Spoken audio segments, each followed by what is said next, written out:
तुमने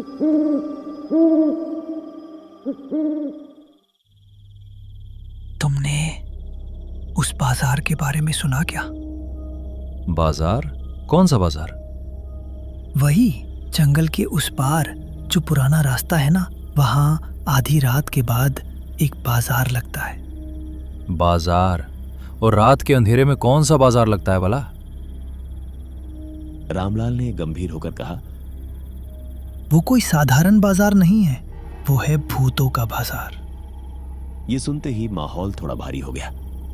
अलाव की लपटें हवा में कांपने लगी, जैसे वो भी इस कहानी को सुन रही हों।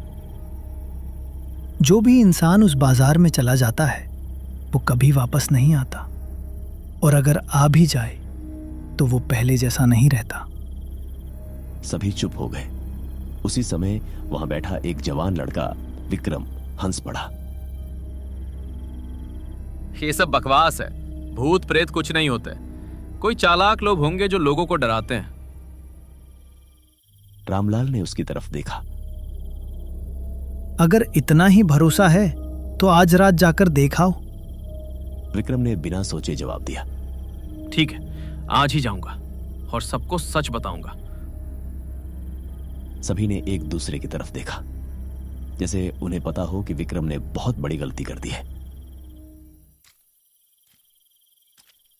रात के करीब 11 बजे विक्रम अपने घर से निकल पड़ा। आसमान में चांद बादलों के पीछे छुपा हुआ था और पूरा माहौल अंधेरे में डूबा हुआ था। जंगल की तरफ जाने वाला रास्ता सुनसान था। पेड़ों की शाखाएं हवा में हिल रही थीं, जैसे कोई फुसफुसा रहा हो। विक्रम ने अपने टॉर्च ऑन की और आगे बढ़ने लगा। देखता हूं कौन सा भूतों का बाजार लगता है यहां, उसने खुद से कहा। जैसे जैसे वो जंगल के अंदर जाता गया, अजीब अजीब आवाजें सुनाई देने लगी। कभी पत्तों के टूटने की, कभी किसी के धीरे धीरे चलने की। एक पल के लिए उसका दिल तेजी से धड़कने लगा, लेकिन उसने खुद को संभाला। डरने की कोई बात नहीं है, बस हवा चल रही है। करीब आधे घंटे चलने के बाद विक्रम को लगा कि रास्ता कुछ बदल गया है। जहां पहले सिर्फ पेड़ थे, अब वहां धुंध फैलने लगी थी, और फिर दूर उसे हल्की हल्की रोशनी दिखाई दी। शायद वही गांव होगा जिसकी लोग इतने चर्चा करते हैं। लेकिन जैसे जैसे वो पास पहुंचा, उसकी चाल धीमी होती गई, क्योंकि वो कोई साधारण रोशनी नहीं थी। वो लाल और नीली टिमटिमाती रोशनी थी, जैसे किसी मेले में होती है। और फिर उसके सामने जो नजारा था, उसे देखकर उसके पैरों तले जमीन खिसक गई। उसके सामने एक पूरा बाजार लगा हुआ था। दुकानें सजी हुई थीं, लेकिन सब कुछ अजीब था।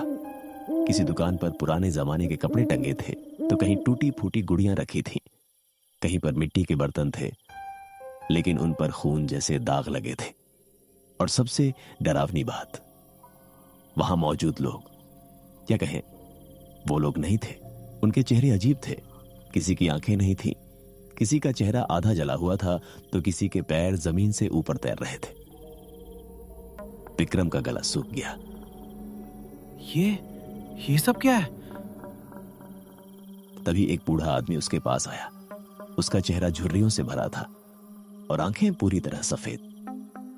स्वागत है भूतों के बाजार में। विक्रम पीछे हटने लगा। नहीं, मुझे जाना है, मुझे जाने दो। यहाँ जो आता है वो अपनी मर्जी से नहीं जाता। विक्रम भागने के लिए मुड़ा, लेकिन रास्ता गायब हो चुका था। जहां से वो आया था, वहां अब सिर्फ घना अंधेरा था। उसने घबराकर चारों तरफ देखा। तभी एक औरत उसकी तरफ आई। उसके हाथ में एक छोटा सा बॉक्स था। ये लो, खोलो इसे। विक्रम ने डरते डरते बॉक्स लिया। जैसे ही उसने उसे खोला, उसके अंदर एक छोटी सी आंख थी जो उसे घूर रही थी। विक्रम चिल्ला पड़ा और बॉक्स जमीन पर गिरा दिया। सारे भूत एक साथ उसकी तरफ देखने लगे। उनकी आंखों में गुस्सा था।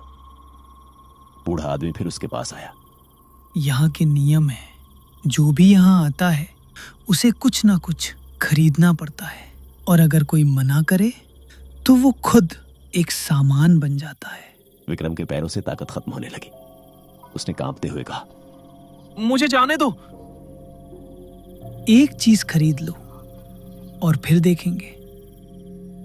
विक्रम डरते डरते एक दुकान की तरफ बढ़ा। वहां एक लड़की बैठी थी जिसकी आंखों से खून बह रहा था।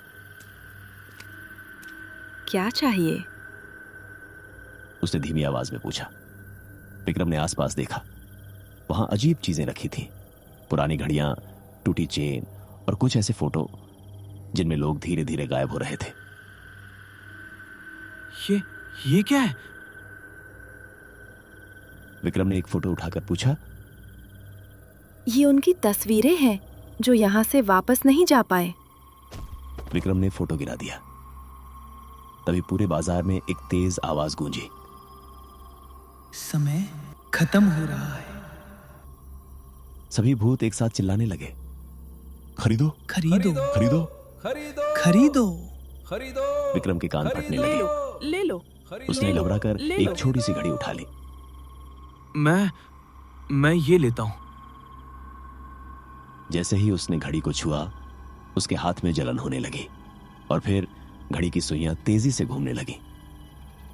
बूढ़ा आदमी जोर से हंसा। तुमने समय खरीद लिया है। विक्रम ने डरते हुए पूछा, इसका क्या मतलब है? बूढ़ा धीरे धीरे उसके करीब आया। अब तुम्हारा समय हमारा है। विक्रम की आंखें फैल गईं। हर रात तुम यहाँ आओगे, तुम भी इस बाजार का हिस्सा बन जाओगे। विक्रम जोर से चिल्लाया और भागने लगा। लेकिन इस बार रास्ता खुल गया।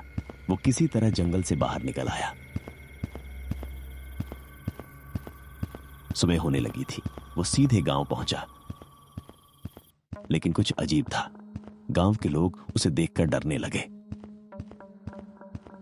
रामलाल धीरे धीरे उसके पास आया। तुम वापस आ गए? विक्रम ने हां में सिर हिलाया। तभी रामलाल की नजर उसके हाथ पर पड़ी जहां वो घड़ी थी। लेकिन अब वो घड़ी नहीं थी। वो विक्रम की त्वचा में चिपक चुकी थी और उसकी सुइयां अभी भी चल रही थी। रामलाल पीछे हट गया। अब तुम बच नहीं सकते। विक्रम ने घड़ी को हटाने की कोशिश की, लेकिन तभी उसके कान में वही आवाज गूंजी, आज रात फिर आना। विक्रम की आंखों में डर साफ दिखाई दे रहा था, क्योंकि अब वो समझ चुका था भूतों का बाजार सिर्फ एक जगह नहीं, एक श्राप है।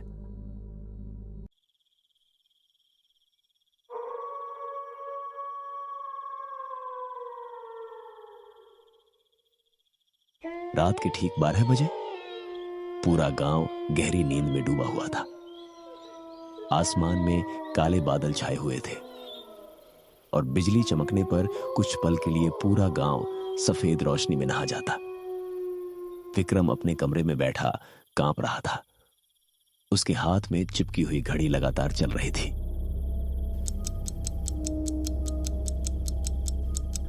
हर आवाज उसके दिल की धड़कन बढ़ा रही थी। उसने कई बार घड़ी को खींचकर निकालने की कोशिश की थी, लेकिन जितना वो उसे हटाने की कोशिश करता, उतना ही उसकी त्वचा फटने लगती। अचानक घड़ी की सुइयां तेजी से घूमने लगी। कमरे का तापमान अचानक ठंडा हो गया और फिर उसके कानों में वही डरावनी आवाज गूंजी, वापस आओ। विक्रम की आंखें फैल गईं। खिड़की के बाहर घना अंधेरा था और दूर जंगल की तरफ वही लाल नीली रोशनी चमक रही थी। नहीं, मैं नहीं जाऊंगा। विक्रम डरते हुए बोला, लेकिन तभी उसका शरीर अपने आप चलने लगा। उसके पैर बिना मर्जी के दरवाजे की तरफ बढ़ने लगे। नहीं, ये मुझे क्या हो रहा है? वो चिल्लाया, मगर उसका शरीर उसके बस में नहीं था। कुछ ही देर में वो गांव से निकलकर उसी जंगल वाले रास्ते पर पहुंच चुका था। हवा में अजीब सी सड़ांत फैली हुई थी। पेड़ों के बीच से किसी के रोने की आवाजें आ रही थी और फिर धुंध के बीच एक बार फिर वही भयानक बाजार दिखाई दिया। आज बाजार पहले से भी ज्यादा डरावना लग रहा था। दुकानों पर लटके लालटेन अपने आप हिल रहे थे। कहीं कोई सिर कटा आदमी सामान बेच रहा था, तो कहीं बिना आंखों वाली औरतें धीमी आवाज में हंस रही थीं। जैसे ही विक्रम बाजार में पहुंचा, सभी भूत एक साथ उसकी तरफ देखने लगे। उनकी आंखों में इस बार अजीब खुशी थी। वो वापस आ गया, अब ये हमारा है। चारों तरफ डरावनी फुसफुसाहट गूंजने लगी। विक्रम पीछे हटने लगा। तभी वही बूढ़ा आदमी उसके सामने आ गया। उसके सफेद बाल हवा में उड़ रहे थे और चेहरा पहले से ज्यादा सड़ा हुआ लग रहा था। स्वागत है। आज से तुम हमारे बाजार के मेहमान नहीं, हिस्सा हो। मुझे छोड़ दो। उसने हाथ जोड़ते हुए कहा। अब बहुत देर हो चुकी है। बूढ़ा विक्रम को बाजार के बीचों बीच ले गया। वहां एक पुराना कुआं था। कुएं के अंदर से चीखने की आवाजें आ रही थीं। विक्रम ने डरते हुए अंदर झांका और उसकी सांस रुक गई। कुएं के अंदर कई लोग थे, कुछ आधे जिंदा, कुछ सिर्फ कंकाल बन चुके और कुछ दीवारों से जंजीरों में बंधे हुए। उनमें से एक आदमी अचानक चिल्लाया, भाग जा, यहां से भाग जा। विक्रम डरकर पीछे हट गया। ये लोग कौन हैं? ये वो लोग हैं जिन्होंने बाजार से सौदा किया था, लेकिन कोई भी अपनी कीमत चुका नहीं पाया। तभी कुएं से ऊपर आके एक आदमी बोला, सुनो लड़के, अगर बचना चाहते हो तो इस बाजार का राज जानो। बूढ़ा भूत गुस्से से उसकी तरफ घूरने लगा, लेकिन आदमी बोलता रहा। सालों पहले यहां एक असली बाजार था। एक रात यहां आग लगी और सारे लोग जिंदा जल गए। मरने के बाद उनकी आत्माएं यहीं फंस गईं। अब हर अमावस्या की रात ये बाजार लगता है और जो भी इंसान यहां आता है उसकी आत्मा कैद कर ली जाती है। विक्रम का दिल तेजी से धड़कने लगा। इससे बचने का कोई तरीका है? लेकिन उसके लिए तुम्हें बाजार की सबसे खतरनाक दुकान तक जाना होगा। वो कौन सी दुकान है? जहां मौत बिकती है। इतना सुनते ही पूरे बाजार में सन्नाटा छा गया। सभी भूत विक्रम को घूरने लगे। बूढ़ा भूत गुस्से से चिल्लाया, चुप रहो। लेकिन अब बहुत देर हो चुकी थी। विक्रम समझ चुका था कि यही उसका आखिरी मौका है। वो अचानक भाग पड़ा। पीछे से सैकड़ों भूत उसके पीछे दौड़ने लगे। उनकी डरावनी चीखें पूरे जंगल में गूंजने लगी। उसे पकड़ो, भागने मत दो। विक्रम तेजी से दुकानों के बीच दौड़ने लगा। कभी कोई हाथ अंधेरे से निकलकर उसका पैर पकड़ने की कोशिश करता, तो कभी कोई भूत उसके सामने आ जाता। लेकिन वो लगातार भागता रहा और फिर उसे बाजार के आखिरी कोने में एक काली दुकान दिखाई दी। उस दुकान पर खून से लिखा था, यहां मौत खरीदी जाती है। विक्रम धीरे धीरे दुकान के अंदर गया। अंदर पूरा अंधेरा था। सिर्फ एक मोमबत्ती जल रही थी। उसके सामने एक औरत बैठी थी। उसका चेहरा लंबे बालों से ढका हुआ था। तुम यहाँ क्यों आए हो? मैं इस श्राप से मुक्त होना चाहता हूँ। औरत धीरे धीरे हंसने लगी। उसकी हंसी इंसानी नहीं लग रही थी। फिर उसने अपना चेहरा ऊपर उठाया और विक्रम डर से चीख पड़ा। उस औरत का चेहरा बिल्कुल उसकी मां जैसा था, जो कई साल पहले मर चुकी थी। मां! विक्रम की आंखों में आंसू आ गए। औरत मुस्कुराई। ये बाजार इंसान के सबसे बड़े डर और कमजोरी को पहचान लेता है। अचानक उसका चेहरा बदलने लगा। अब वो एक भयानक चुड़ैल बन चुकी थी। अगर बचना है तो इस घड़ी को खत्म करना होगा। चुड़ैल ने विक्रम के हाथ की तरफ देखा। ये घड़ी सिर्फ समय नहीं दिखाती, ये तुम्हारी आत्मा को धीरे धीरे खा रही है।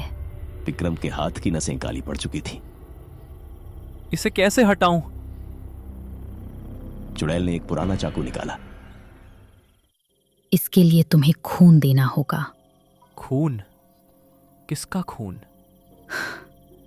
अपना।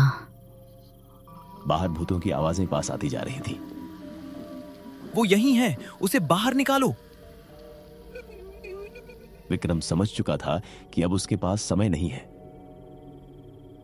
उसने कांपते हुए चाकू पकड़ा और अगले ही पल उसने घड़ी वाली जगह पर जोर से वार कर दिया।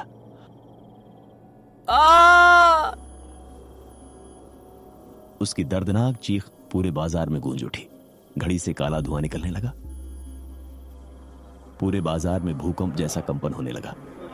सभी भूत जोर जोर से चीखने लगे। नहीं, ये श्राप टूट रहा है। बूढ़ा भूत गुस्से में विक्रम की तरफ दौड़ा, लेकिन तभी घड़ी पूरी तरह टूट गई और उसके साथ ही पूरा बाजार जलने लगा। दुकानें आग में बदलने लगी। भूत एक एक करके राख बनने लगे। विक्रम किसी तरह वहां से भागा। जंगल के पेड़ गिरने लगे थे। चारों तरफ आग फैल चुकी थी। वो भागते भागते जंगल से बाहर निकल आया। सुबह की पहली किरण निकल चुकी थी। विक्रम जमीन पर गिर पड़ा। उसका हाथ बुरी तरह जख्मी था, लेकिन घड़ी गायब हो चुकी थी। कुछ गांव वाले उसे देखकर दौड़े। विक्रम! रामलाल ने उसे उठाया। क्या हुआ वहां? सब खत्म हो गया। उस दिन के बाद जंगल के उस रास्ते पर कभी कोई रोशनी नहीं दिखाई दी। लोगों ने मान लिया कि भूतों का बाजार हमेशा के लिए खत्म हो चुका है। लेकिन कहानी यहीं खत्म नहीं हुई। करीब 1 महीने बाद गांव में सब कुछ सामान्य हो चुका था। एक रात विक्रम अपने कमरे में सो रहा था। तभी अचानक उसकी आंख खुली। कमरे में फिर वही ठंड फैल चुकी थी। उसका दिल जोर जोर से धड़कने लगा और फिर उसे वही आवाज सुनाई दी। विक्रम धीरे धीरे नीचे देखने लगा। उसकी आंखें डर से फैल गईं, क्योंकि उसके हाथ पर जहां घड़ी थी वहां फिर से एक छोटी सी सुई घूम रही थी। और तभी कमरे के अंधेरे कोने से वही बूढ़ा भूत दिखाई दिया। उसकी सफेद काली आंखें। वो धीरे धीरे मुस्कुराया। भूतों का बाजार कभी खत्म नहीं होता। अचानक पूरा कमरा अंधेरे में डूब गया और फिर विक्रम की डरावनी चीख पूरे गांव में गूंज उठी। लेकिन जब गांव वाले उसके घर पहुंचे तो वहां कोई नहीं था। सिर्फ फर्श पर एक पुरानी घड़ी पड़ी थी, जिसकी सुइयां अब भी चल रही थी।